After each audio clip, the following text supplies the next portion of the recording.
How's it going, guys? I'm sick of doing takes for this video because I'm having trouble explaining everything I want to in the same video. But I'm gonna go ahead and try this out this time.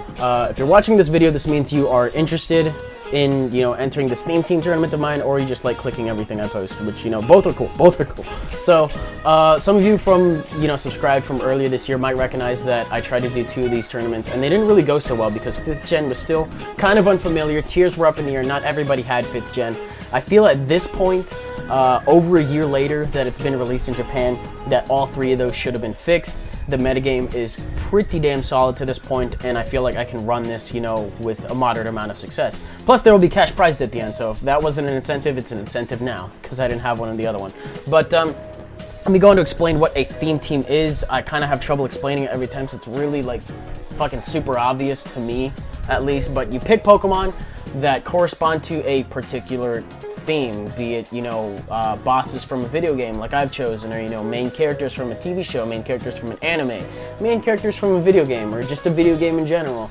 If you'd like to pick a Naruto theme team or a Dragon Ball Z theme team, I know those 2 were pretty popular because there's a lot of characters and you can make a lot of substitutions. That will also work as well, so it's not limited to that stuff. You can do more general themes like household appliances, stuff like that, whatever your little heart desires, as long as they all correspond to a particular theme.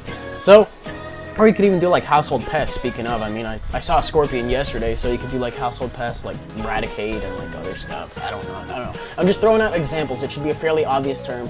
If you're still kind of vague as to what it is, then you might want to sit this one out, or you might want to just think about it a little more, think of something you're more comfortable with. But on from that, we are going to talk about some rules that are not standard that I have in place for this tournament / regulations I would like to talk about.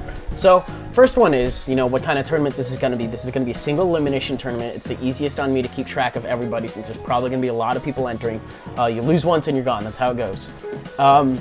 Also, well, not necessarily on that, but another thing I kind of want to have here is individual substitutions. You are free to make those however you want, but you have to keep your theme. This is kind of going to be an honor code thing. I'm not really going to think anyone's going to switch your theme altogether, but please, please, please try to pick a theme that you're comfortable enough with, to the point where you decide, oh, I don't want a Zoroark here, I want a Houndoom instead. That would probably work out better.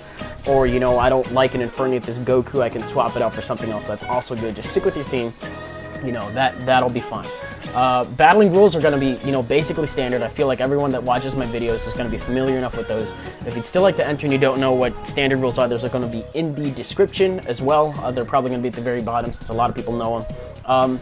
The things that are different besides from standard that I want to talk about are going to be, I'm putting a tier lock on this one or tier lock / limit, whatever you want to call, because the last tournament, I had people slapping completely unrelated names on just a 4th gen or 5th gen standard team at that time, and they just kind of went with it, and that's not cool. That's not cool to the people that actually sat down and thought out their team.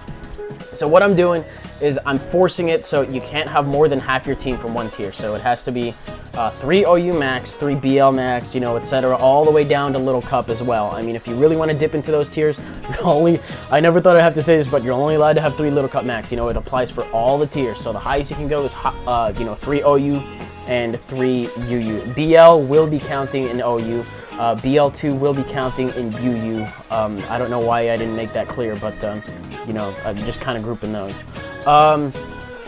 Yeah, we just got that. And then the other stipulation I kind of want to add here is if a Pokemon changes tiers during the tournament, ignore it, but please let your opponent know. This is kind of going to be an up in the air thing. Generally, when a Pokemon moves, it could be really disruptive to a theme in general. Say I was running this tournament back in the day when Thundurus was still in Standard, and you were running Thundurus as Genie, for an Aladdin theme team, and then that went up. That would be trouble for you, right? Like, where would you find another Genie? Besides the other 2, but you'd probably have to use some sprite recalling. Anyway, point is that it can change how a team works, so just let your opponent know if you've used something that has changed tier. They'll probably know by the team preview anyway, but yeah, that's going to be a kind of vague one.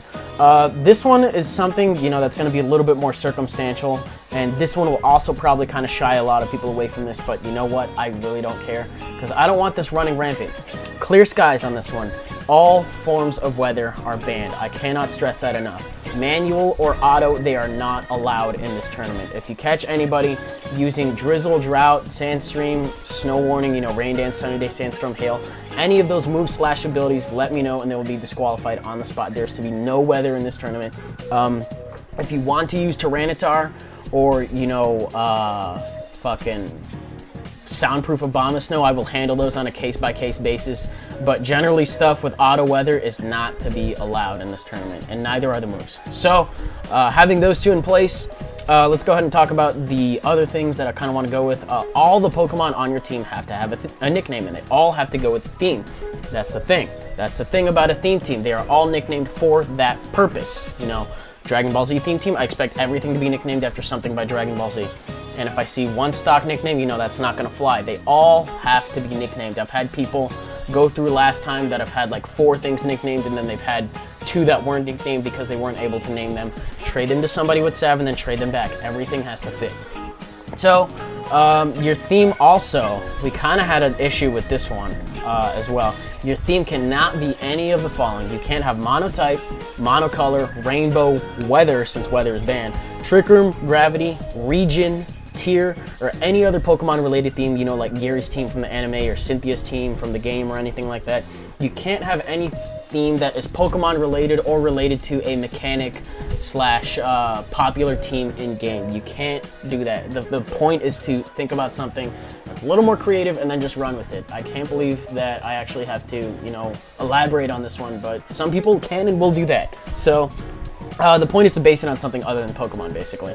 The other one that's going to be kind of a sigh of relief for those of you with DSs, the matches may be taken on PO, but note that not everyone is going to have PO, and I will need to hear from both people and or possibly see logs to confirm, you know, the matchup result. If they both PM me, you know, saying that they won, then I'll have to see the matching logs, or the point is I'll have to hear from both people for the match result on PO, you know, just to verify. So if you're not able to reach a DS or anything like that, then you can also do that as well.